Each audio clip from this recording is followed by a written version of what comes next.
Waalaikumsalam warahmatullahi wabarakatuh. Saya enakan sapaannya Pak Yos apa Bang Yos nih? Bang Yos itu sudah merek dari dulu. Bang Yos. Kita enakan ngobrol dicopot apa gimana Pak? Tetap dipakai aja protokol kesehatannya. Iya, iya. Nah, sebenarnya nih pemirsa, saya senang banget nih bisa ketemu Bang Yos hari ini. Makasih Bapak waktunya Pak.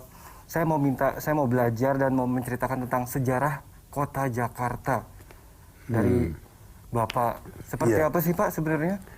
Jadi gini ya, Jakarta itu dulunya kan namanya Sunda Kelapa. Sunda Kelapa itu bandar kecil lah ya, bandar kecil gitu kan. Tempat berlabuhnya kapal-kapal asing ya, dari Cina, dari Portugis, dari Eropa lah. Termasuk juga di Belanda kan. Untuk apa mereka kok pada berlabuh di Sunda Kelapa? Umumnya mereka belanja rempah-rempah yang tergolong murah dari Pulau Jawa. Itu solusinya kan. Nah, lalu cerita singkatnya kan kita dijajah Belanda ya. Zaman VOC kan, perdagangan VOC itu kita dijajah Belanda.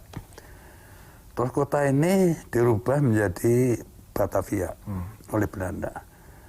Dan Belanda itu hanya memproyeksikan kota Batavia itu untuk dihuni 250.000 orang saja. Gitu, dengan wilayah seperti itu. Yang ada waktu itu ya, ini 250.000.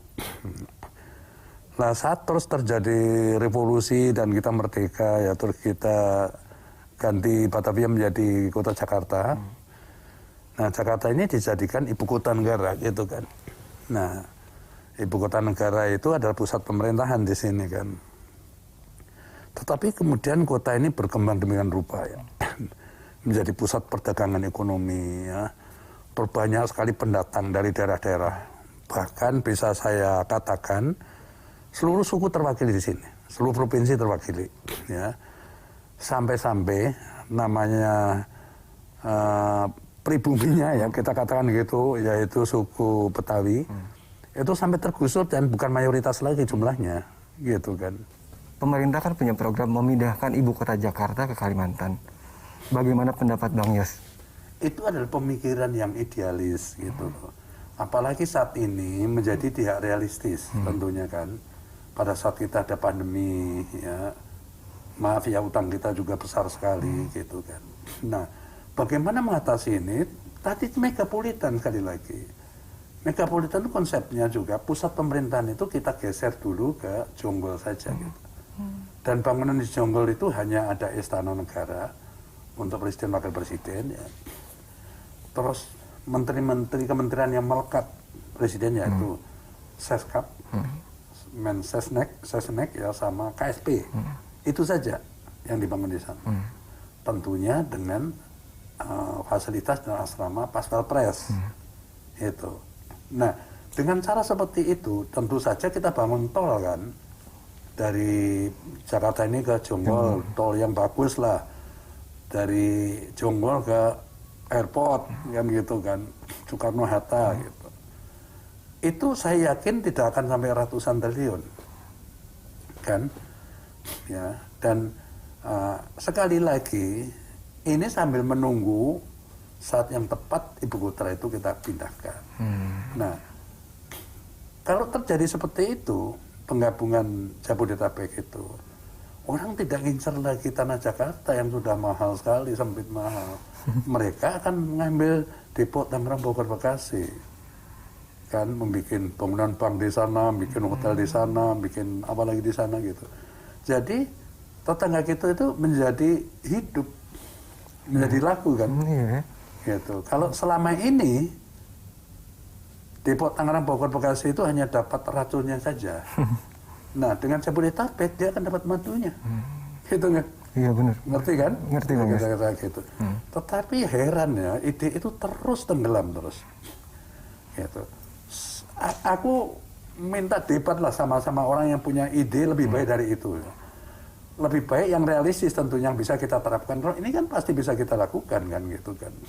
Sehingga gedung-gedung departemen, kementerian ya, apa namanya, kantornya Kapolri ya, Cilangkap TNI, DPR RI MPR masih tetap semua berfungsi kita gunakan gitu loh. Sekali lagi sambil menunggu saat yang tepat. Yang tepat itu artinya ya ekonomi kita itu sudah sangat baik, kita tidak punya utang lagi katakan begitu ya, lalu kita pindahkan ibu kota, gitu kan.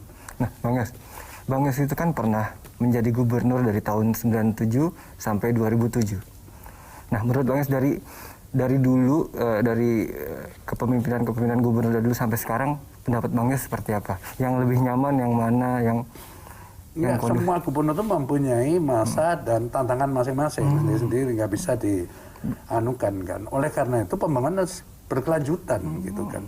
Seperti saya, ya, saya sadar betul kalau Jakarta ini tetap macet kalau kita tidak punya jaringan transportasi yang representatif. Jaringan transportasi representatif itu apa sih? Yaitu kriteria representatif bagi saya ya, dia nyaman, dia aman kalau dinaikin, dia tepat waktu, dan yang paling penting sekali ini adalah karena kendaraan modern terjangkau tiketnya. Nah, supaya murah terjangkau tiketnya bagaimana? Disubsidi, ya kan gitu kan, baik oleh pemerintah daerah maupun oleh pemerintah pusat, gitu. Kalau gitu rugi dong kita? Oh tidak, ya. Pada saat jaringan transportasi itu tercipta bagus, representatif, orang semua naik itu meninggalkan kendaraannya masing-masing di garasi. Berapa juta kendaraan diparkir di rumah? Berapa juta ton BBM bisa kita hemat? Itulah keuntungan kita, gitu secara tidak langsung. Ya karena itu dalam membangun transportasi ini jangan berpikir untung. Untungnya itu tadi yang ceritakan. Nah, itu kan konsep atau blueprintnya sudah jadi kan, terdiri dari empat moda. Satu yang paling besar namanya MRT di bawah tanah, rutenya juga sudah jelas dari utara ke selatan gitu kan. Konsep yang sebenarnya adalah setelah di Fatmawati itu nanti terus ke Depok dan Bogor gitu kan, untuk menembus tetangga kita itu. Saya rasa ini fokus sekarang, ini diselesaikan jaringan itu sampai selesai. Sehingga orang-orang tetangga kita di Tangerang, Bogor, Bekasi itu nggak masalah lagi mau pergi. Ngapain capek-capek? Bawa mobil kehilangan bensin, harus bayar tol, waktu, dan lain sebagainya ya. Mereka karena itu, karena cukup representatif. Nah, oleh karena itu harus digabungkan secara megapolitan itu tadi, supaya sistem transportasi pun seragam. Contohnya ya, aku nggak hafal koridornya ya, tetapi Tangerang Bekasi sudah tembus Bekasi, sudah sampai perbatasan mereka. Tetapi kan nggak dilanjutkan ke dia yang sama, maksudnya gitu. Gitu kan. Nah, Bang Yos, apakah bisa kita menerapkan transportasi waterway?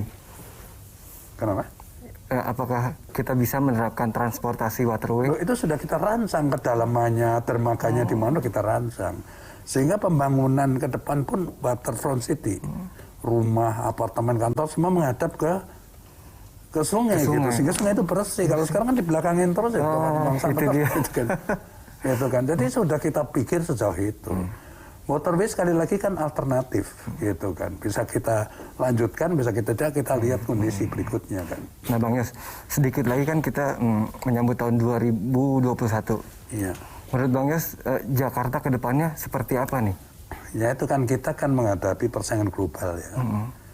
Jadi kota itu harus kompetitif. Ya, kompetitif itu apa sih kriterianya? Itu tadi ditinggali nyaman gitu kan. Jadi kota ini harus dihijaukan. Ya, sisa-sisa tanah yang ada harus kita hijaukan, kita hutankan.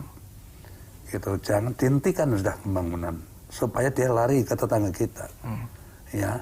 Lalu transportasi juga sudah nyaman, sudah nggak ada masalah kita mau kemana-kemana, itu menteri. Sarana-sarana lain cukup semua kan, dan kekumuhan itu juga harus terjadi dengan cara memindahkan di pembangunan rumah-rumah susun itu. Saya kira itu sudah dianukan, cuman masih lambat menurut saya ya. Harus segera dibersihkan kali-kali. Memang itu pekerjaan berat, tetapi bukan tidak bisa. Bang Yos, punya harapan nggak untuk Jakarta ke depannya? Ya karena mantan gubernur saya, apalagi saya itu 10 tahun kan nggak sedikit ya. Tentu mimpi saya ini bisa terwujud gitu dan diteruskan pengganti saya.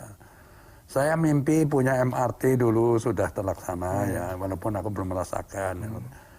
Dan mimpi saya berikutnya adalah sungai-sungai itu jadi bersih, ini juga belum sepenuhnya kan.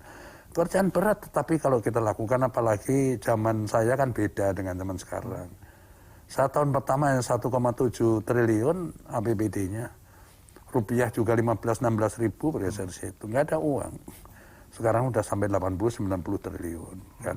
Artinya uang banyak bisa berbuat banyak, harusnya seperti itulah. Ya, jadi kota ini mesti dikemasin lagi, ya daerah kumuh harus segera dibersihkan, dipindahkan ke tempat yang lebih sehat, lebih layak, ya. Lalu transportasi diselesaikan, masalah banjir ini bisa selesaikan kalau megapolitan segera terwujud. Nggak ada yang dirugikan. Konsep megapolitan itu, pelajarilah buku yang saya buat ya, nggak akan ada yang dirugikan. Terutama sangat beruntung tetangga kita. Benar-benar akan dapat madunya dia. Dia akan panen karena akan banyak developer datang membangun kota mereka kan. Karena nggak boleh lagi di Jakarta dan memang tanah sudah habis. Sudah sangat mahal. Orang kan sepanjang titik manapun dia tinggal, asal transportasi nggak sulit, nggak ada masalah kan. Pasti akan dihuni oleh orang kalau bikin perumahan di daerah manapun. Iya, bagus banget tuh konsep megapolitan. Bang Yos, terima kasih banyak. Ya sama-sama Sudah ya. mau diwawancara, diganggu sama program saya di Metropolis Jak TV. Saya sudah lama nggak ketemu Jak TV soalnya.